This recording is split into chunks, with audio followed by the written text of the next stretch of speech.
After the first episode, I knew Lanterns was something special. But after episode 2, this is so much bigger than Green Lanterns. Welcome back, everyone. We are here today to talk about Lanterns episode 2 from season 1, and this episode is entitled Trust Fall. So we're going to be talking about that, my thoughts on this episode, how it compares to the previous one, and where this story is taking us.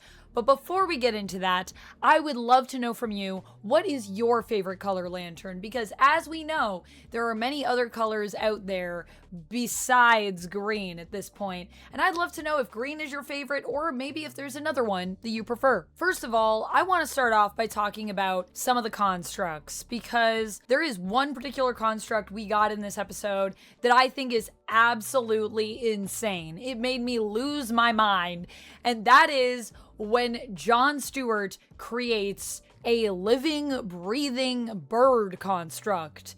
Now, I know that might seem like a small thing because it is a small bird, but to keep a being alive, to create a living construct, first of all, is already something that requires so much willpower. And then not only that, but Jon also manages to keep this bird construct alive throughout the entire episode, no matter what is happening to him. He gets into a whole fight, he's knocked unconscious, he experiences the end of a world.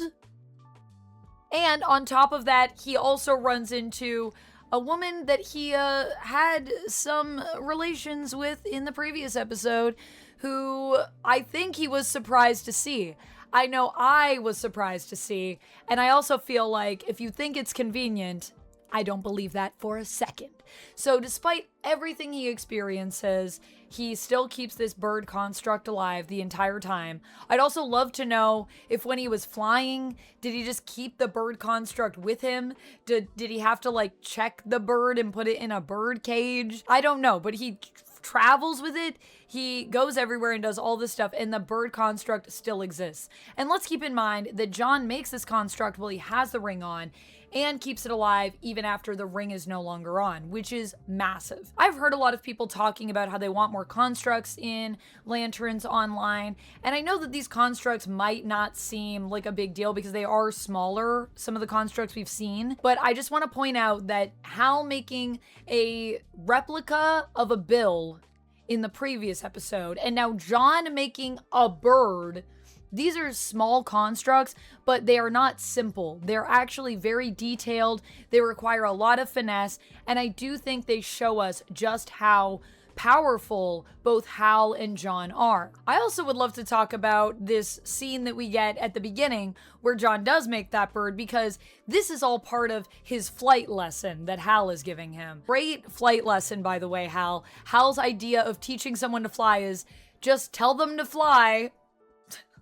And I love how Hal is saying, for me, I'm a pilot, so instinctively, when I think fly, it's easy for me. So for you, it might take a little bit, but, just think flight, and then you'll fly. It's that easy, man. It's that easy. And of course, for Jon, it's not that easy. Jon is, I think, overthinking flying, which is why he makes that bird. But something I thought that was fascinating is that after this all goes down and Hal's disappointed that Jon has made the bird, or seemingly is disappointed, surprised, definitely, and then feigns disappointment, we then find out that the ring is at 5% battery, which is crazy. Not only does that confirm what was thrown in Hal's face in the previous episode by the alien that he was interviewing, who wanted to call Hal's bluff and say, how much charge does that ring have? Because I can't imagine you have a lot of power left. And it turns out that that is true, because Hal is almost running on fumes at this point, which also means that he was going to give the ring to Jon so that he could try to fly. And as we see later in this episode, when Hal goes up in the air for a moment, at 5%, he really only has a few seconds of flight left. And the ring tells him your battery is extremely low. You're about to lose power in 3, 2, 1. And Hal just manages to make it safely back down to the ground. So if he gave the ring to Jon, knowing that it was this low on charge, and expected Jon to fly, was Hal trying to kill Jon Stewart here? Because if Jon had just taken off and gone all the way up into the sky, and he runs out of charge, then what? Was this Hal just not thinking this through? It's possible. He is kind of an impulsive character, as we know from the comics, and definitely as we've seen in this show. But there's also a possibility, based on something we see later in the episode, which I'll talk about a little bit more in a bit, that could have actually been Hal's intention. I'm not sure. I want to think that Hal Jordan wouldn't do that, but I think Hal might be in a little bit of a weird place right now. There are some major developments that we get in this episode in terms of finding out what could be really going on in Rushville, because when John is later kidnapped in the episode after he goes back to Coast City to retrieve Hal's lantern, which I gotta say, I loved the little Mogo shout out. Mogo not being able to socialize. I was like, yeah, makes sense. I mean, he is a planet. He probably doesn't get out much, you know? He needs people to come to him. When John is taken captive after doing all of that and getting the lantern, we then find out that these people that have kidnapped him are not necessarily looking to hurt John. They actually want John's help. They want to, quote unquote, and I think this is important, recruit John. And this is because they are victims of a Manhunter. Manhunters, if you don't know, were around before Green Lanterns were, and they were created by the Guardians of the Universe to be the peacekeepers of the cosmos. Unfortunately, the Manhunters, because they were robots, went a little crazy, and then they started destroying everything, and they all had to be defeated. The people that have taken John are looking to recruit him because they are survivors of a Manhunter attack, and they have reason to believe that the Manhunter that destroyed their home is actually still out there. And so Anton, as we know him, the alien, which I don't know how his name is said because it hasn't been said in the show yet. I just read it in the subtitles, so I'm full out guessing here. Anton is saying to John, you know, we need your help with this because we have experienced what goes on with these Manhunters, and they do need to be destroyed. And we have reason to believe that while we were reassured that this Manhunter was destroyed, they were not. And that they may even be taking refuge on Earth because we have trace signals of a Manhunter in Rushville, but they could be disguised as anyone, so we don't know who they are, and our only way of dealing with this without knowing is to take out the entire town, which we don't really want to do. We don't want to hurt innocents. We're not bad people, but we do need to get rid of this Manhunter. Now, it's interesting that Anton is a character who says their world was destroyed because of a Manhunter, because that sounds pretty similar to another story that we've heard before. And when I initially heard this, I was wondering, you know, Martians, because Martians have also had their people wiped out. But then, you know, Martian Manhunter is the last known surviving Martian, or at least for the most part, that is what Martian Manhunter is known as. And there's another story that just lines up even better and even matches this name. And that is, of course, the story of Atrocitus. Atrocitus in the comics is a Red Lantern. Red Lanterns represent the rage that people have. So they're rage incarnate, and that is the color, the emotion that pushes them forward. Red and anger. That is what they are attached to. So with Atrocitus, if this is Atrocitus, I think that would also make sense because the story lines up, but also Anton kind of sounds like Atros or Atros. Once again, I've only ever read this name, so I'm guessing on pronunciation here. I haven't seen anything where it's been pronounced yet. So if that is true, if we are right, then that would also mean that my theory in episode 1, where I was saying it's interesting they went with the name Lanterns and not Green Lanterns.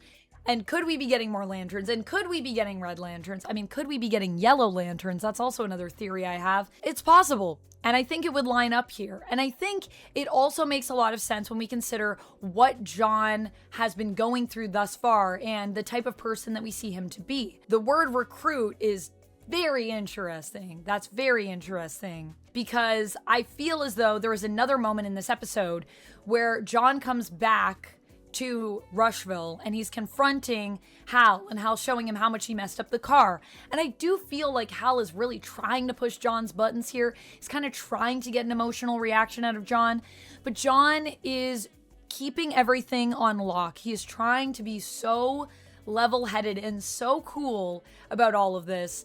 And yet you can tell he wants to explode. He wants to give in to rage. And so maybe if Anton is who I think he is, this might also mean that they see the potential in this character. They can see the rage below the surface. But maybe what they're thinking here is, we could recruit this guy to our core. He could make for a good Red Lantern. And something that I love about what we're doing already with these characters in this show is that I do feel like we're showing you the full potential of the characters. Like with John, and with a lot of Lanterns in the comics, I should say, they have many different types of Lanterns that they could be, or at least have two for most characters. With John, it's actually usually indigo, which is the color of empathy. And I can also see that side to John in this as well. But maybe in the DCU for John, it'll be red and green. Or maybe indigo will also be mixed in there, because I do see the potential for empathy already in this character. And, you know, we have characters like Kyle Rayner, who is a Green Lantern, but I think would also make a great Blue Lantern and has been a White Lantern. And I think with Hal, there's another color that's pretty interesting that also kind of comes up in this episode. Something that I said we'd talk about later, and that is the color of yellow, the color of fear. And with yellow, that is a color that is very much attached to another character in the comics, Sinestro, who appears in this episode and who I knew was coming because we did see one of the preview clips we saw in Hall H was of that meeting between Sinestro and Hal that we get near the end of the episode. So I knew he was coming, but I didn't really fully understand the context for the conversation. And I knew what Manhunters were, but I was like, why are we talking about Manhunters? And why are we worried about John? But I think Sinestro is going to be feeding into the fear that already exists in Hal's mind. I don't know if there's going to be a connection to Parallax. I don't know if we're going to get a Parallax story here, but definitely I think Hal is giving into fear. Sinestro says to him, if you have a Manhunter on your hands, that would be the second greatest threat you're facing. So why don't you tell me about John Stewart? Ooh, my goodness. So, of course, what Sinestro is implying here is that John Stewart is the greatest threat to Hal because John is in line to replace Hal. And I also love that we're getting into this idea of there being so many Earth Lanterns, because in the comics there are, and how does that all work? And even at the beginning, when we got our recap to episode 1, I noticed a little bit more John's reaction to not seeing the ring on Hal's frozen hand, because I don't think John knows where the ring is. I don't think he knows yet that Guy Gardner has that ring. That's where that ring ends up. And I didn't talk about this in my previous episode review because I wasn't even thinking about that, but it's true. Guy Gardner ends up with the ring. So what does that mean? Why doesn't John get the ring? And how do we get to this place? I don't know, because in this episode, we're really staying in the present day timeline. We're in 2016. We're not going into the past, and we're not fast forwarding to the future, which would be our current present in 2026. However, that shock that John has, I think, is very telling in his reaction in that moment. And I'm very curious to see how this will all come around. I love when you get a story that kind of gives you the ending, and then it's all about how we get there. It's more about the journey than it is about the destination. And granted, we don't even know the destination is set in stone, because just because we saw Hal at the end of episode 1 in that way on the bench doesn't mean that that really is Hal, or that that is exactly where we're going to get to. I mean, we're getting to that, but we don't have all of the context to understand what's happening. What I do know is this episode, the title for it, I think is so perfect, because really what the episode is about is a trust fall. That's what John is doing with Hal. That's what so many characters are doing with each other. I mean, Carrie, who I think is also amazing in this episode, our sheriff, she's also doing that with Hal. She's trusting Hal to respect the chain of command with her and respect her authority. And it sounds like he's not going to do that because he's already planning on going back to the compound. My goodness, Hal. I also want to say I just love all of the actors in this, including our actor that's playing Anton. That's Paul Ben Victor, who a lot of people will probably know from The Wire, an amazing actor. And of course, Sheriff Carrie Kane, who I talked about in episode 1, is played by Kelly MacDonald, who I think is phenomenal. If you haven't seen Boardwalk Empire, that's one of the shows that I know her from. Boardwalk Empire is an amazing show. If you haven't watched that, go watch it. It's so good. And we also learn a little bit about her in this episode as well, that she is actually from Gotham originally. And I feel like with a name like Carrie Kane, I can't help but think of another Kane that we know, Kate Kane, who is, of course, Batman's cousin. So is she related to the Kanes? Is she potentially an alternate version of Kate Kane? I don't know. Her name is Carrie, not Kate. But those are similar. A few things that I do know we're going to need to get into as this show goes on is what is going on with the Guardians of the Universe. I can't wait for us to see them in some capacity because we talk about them a lot. And I love how this story is such a true Green Lantern story in the sense that we're already throwing shade at the Guardians. We're already talking about Manhunters. We're questioning some of the decisions that they're making. I mean, it wouldn't be a Green Lantern story if the Guardians weren't at least somewhat sus, right? So that was something that I enjoyed. And I also feel like something else that we're going to need to visit, we may even get a whole episode about this, is John's past. Because Hal does ask John, why did you make the bird? That's very odd and specific, and that's got to come from somewhere deep in your subconscious. So what is the bird about? And John denies that it's about anything and says, doesn't mean anything, it's just a bird. And then deletes that construct and moves right along with his life. Goes probably to bed, I would think, while Hal flies off to go see Sinestro.